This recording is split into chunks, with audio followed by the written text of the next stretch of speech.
Human lie detector is something to be. Just imagine. The man who truly is spent most of his life dealing with liars, cheats and criminals. And before that, he was a police officer. Now he deals with, well, you've got the rest. Politicians and public figures.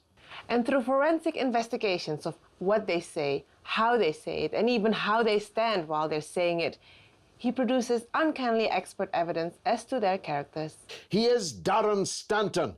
And I'm telling you the truth, he really is the human lie detector. You are an amazing man. The more I look at your work, the more I'm knocked out by it. To be honest, no. That's the title of your forthcoming book. It is. First of all, tell us about that book. It's called To Be Honest. When is it out and what is it about? Yes, it's the expression, goes an expression, to be honest with you, that people tend to say when they're lying. So it's all about body language and really teaching people to do what I do. You know, we've all got a kind of a gut instinct when we know that people are probably being deceptive. So it's really just a kind of a recipe to teach people how to spot deception. Fantastic. And it's coming out in July. In July. I just wanted to get that out of the way because there's clearly a market for someone with your skills. I could think of any number of applications for it. I'd like you sitting next to me, for example, when I was interviewing job applicants or perhaps being interviewed by journalists. Absolutely. Where did you discover these amazing skills? Well, first of all, I trained as a psychologist. I used to love the show Cracker many years ago as a kid. Cracker, Robbie Coltrane, he was a friend of mine, yeah. Solve crimes with psychology. Yeah. And I quickly realised that, you know, once I'd sort of trained in it, that it wasn't like that at all. So I went off and joined the police and spent quite a long time as a policeman interviewing suspects, and since then continuing my studies in psychology. And then obviously, you must have had a good track record interviewing suspects. Yeah, I mean, obviously... You've got like a third eye. I think it's something that anyone can learn. You know, it's a skill that we've all got. It's like most things in life that we get good at what we practice and what we do every day. So to be honest with you is a red flag. Give me one or two other quick red flags that we should all look out for. So generally when people tend to lie and be deceptive, they'll change position with their eyes. So it's a thing called eye accessing cues.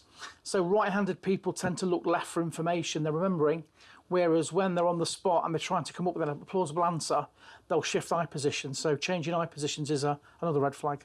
So is it just body language, or do you analyze people in combination with the words they choose? Yeah, their actual language. Yes, sure. Exactly. I mean, I don't know, the way they breathe. I don't know. It's the whole picture, really.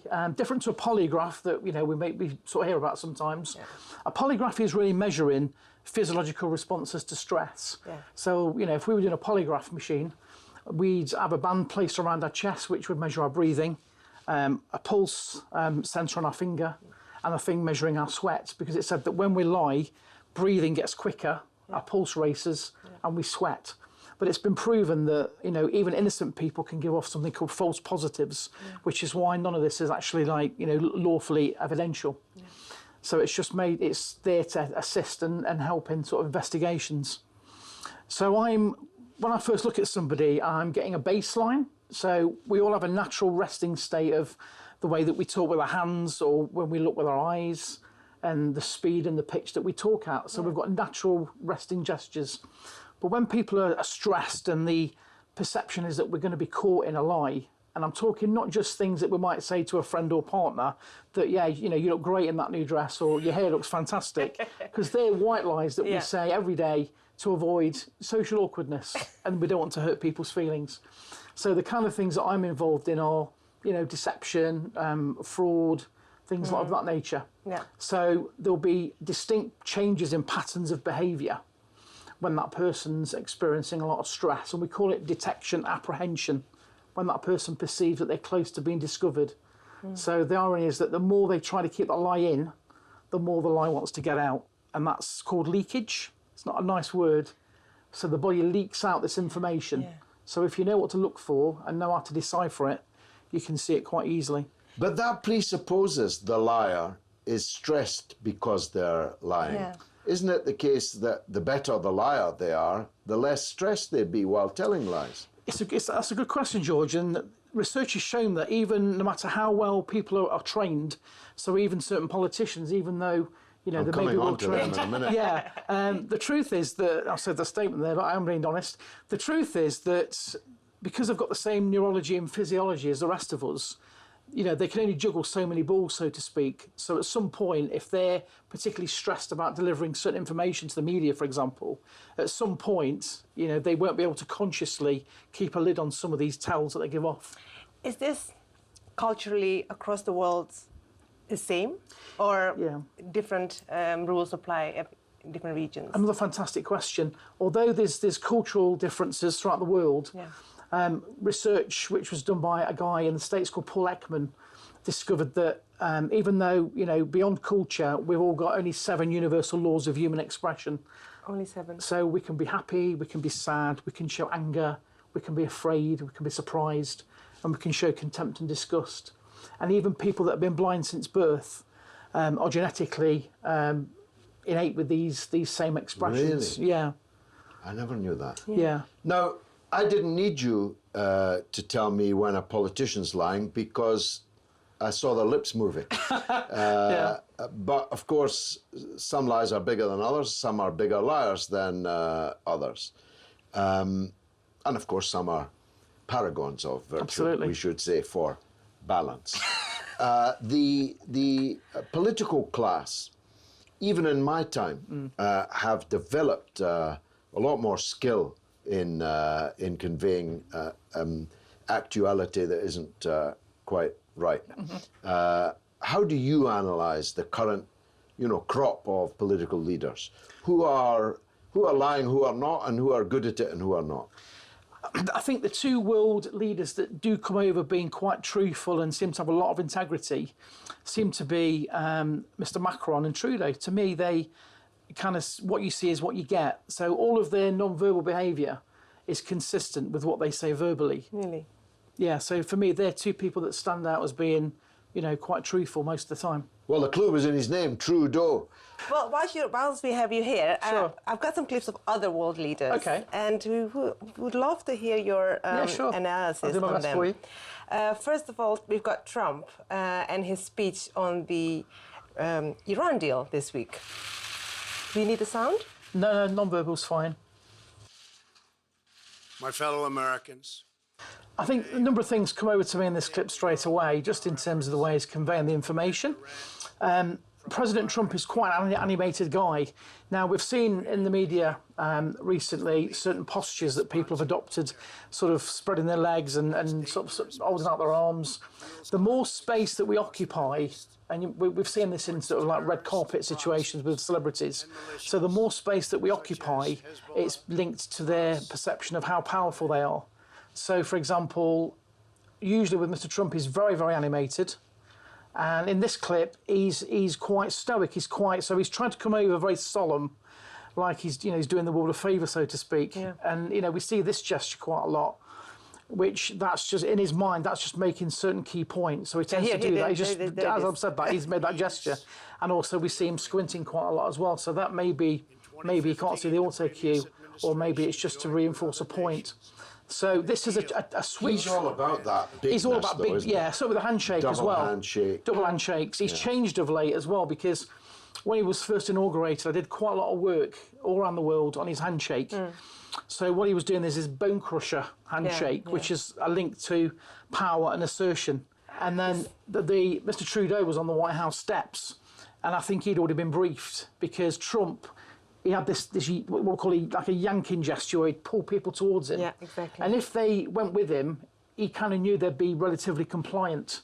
Whereas the politicians that resisted that pull, he thought, there's more work to do with this guy or this woman. I see. Well, you saw how he behaved with Macron, your paragon of truth. I must say, I find that a surprising one. But he literally pulled him around the rose garden. He did. I mean, he practically took him up for a dance. Yes. Now I've got one more clip of another world leader, our very own, Theresa May. She's meeting with the head of UN. Yeah, the Secretary General of the UN, yeah. You wouldn't be able to tell that necessarily from that clip, not least because, or not only because not many people know his name. His face. But don't you think, Darren, that there he looks like a mouse and she's definitely top dog? Yeah, I was looking for the cheese actually on the table, George, because it's interesting that you say that. Yeah, if you watch his hands, you know, anything nervous, people tend to play with the ring, if they've got a wedding ring on, something like that. So we can see hand wringing. He's kind of playing with his fingers. He's very nervous around May. And this one with his head, when people tend to bow, and this is why people bow with royalty, things like this, it's subservience, it's submission. You're acknowledging that they're more powerful than you. That's where that gesture comes from. So we can see in this clip that May is clearly, you know, in psychology we call it pace and lead, that she's setting the pace for the conversation and he's leading. And she didn't even have to do the power stance. No, she did. Finally, she didn't cross her legs, though. What is that all about? Why are the Tories in particular, men and women, striking these power poses? Well, no doubt they've got somebody like myself advising them. I personally wouldn't have advised them if I had them as clients, because I think it just looks a ridiculous gesture. It's again linked to power and the assertion of power and control. So we see. Well, we know how strong and stable the Prime Minister well, is. absolutely. So the leg thing is most prevalent with Mr. Putin and Trump. And there's been lots of clips that I've worked on where they've more or less adopted the same posture. Yeah. And it's basically to say who's a more powerful man. It's almost, you know, who's got their legs open the widest. Really, you know, I could use other analogies, but I won't. So that's kind of where that comes from. It's like who is the more powerful man? It's two alpha males, basically, two yes. silverback gorillas. That's what that gesture's denoting. But I know which one I'd pick in a fight to come out I'm sure I can mind read on that. Top. Trump's alpha male status is somewhat diminished by the fact he has very, very small hands. That's what I hear. Yeah. Tiny hands, tiny, well... Darren, it is utterly fascinating. Thank you, George. I'm the first customer for your book in July. That's very kind of you, thank you. To be honest. Darren Stanton, the human lie detector. Thanks for joining us. And now it's your turn to tell us what you think through the portals of social media. What's rattling, Gayatri? Can you tell when politicians are speaking the truth from their body language? Alistair Barber says, you can tell when they're lying, though. Their lips move. I know it's an old one, but it has to be said. It's one I've often used myself, as well as, Mr. Speaker, the Honourable Gentleman's nose is growing. Now, Levison. Ryan says, the media is the most powerful entity on earth. They have the power to make the innocent guilty and to make the guilty innocent. And that's power, because they control the mind of the masses. Signed, Malcolm X. Levison, too, is desperately needed to clean up the UK political system. Well, I don't think it would clean up the UK political system, and the baby that would be thrown out with the bathwater would be the possibility, however remote it seems, of a genuine and decent media in Britain that was doing what it should be doing, of really holding the rich and the powerful to account. Okay, well, that's all the time we've got for the media today.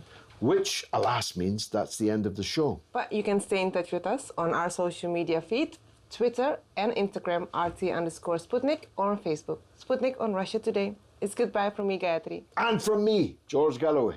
It's been marvellous.